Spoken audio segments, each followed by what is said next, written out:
Donald Trump is inching closer and closer and closer to possibly getting hit with criminal charges in the state of Michigan. Now, as I'm sure everybody knows by now, I've talked about it multiple times, the state of Michigan has an ongoing investigation into the fake elector scheme that played itself out in their state at the end of 2020 and early 2021. They have secured cooperation deals with former Trump lawyers, including Kenneth Chesbro, and according to a new report, Boris Epshteyn and John Eastman are also cooperating with the ongoing investigation, which means 3 major Trump allies, former Trump lawyers, are cooperating with this investigation. And a new report reveals that according to the information that these 3 men have turned over, prosecutors in Michigan have now directly linked the fake elector scheme to the Trump campaign. This, folks, is massive, and it's massive not just for Michigan.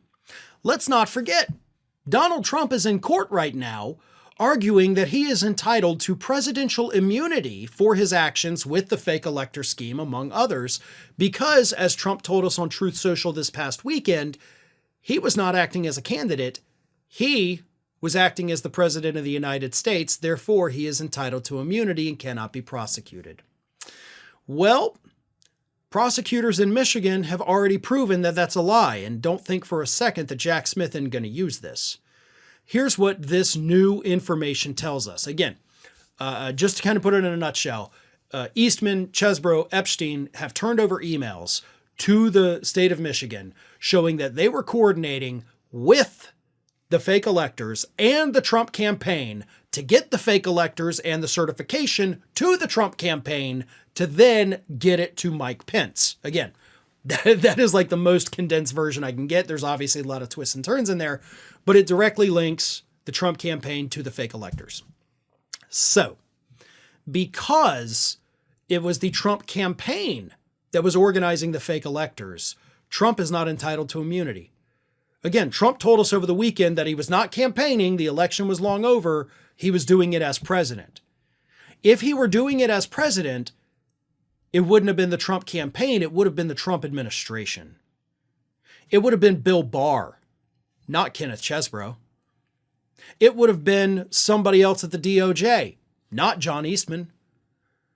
Trump's claim of immunity has already fallen apart in such a way that the evidence makes it clear as day that Donald Trump was doing this through his campaign, through people paid for by his campaign. His immunity claim is dead in the water. And again, that doesn't even begin to touch on the fact that they have directly linked this to Trump's campaign. And as we know, who sits at the top of that campaign? Who were people like John Eastman and Kenneth Chesbro and Boris Epshteyn getting their marching orders from?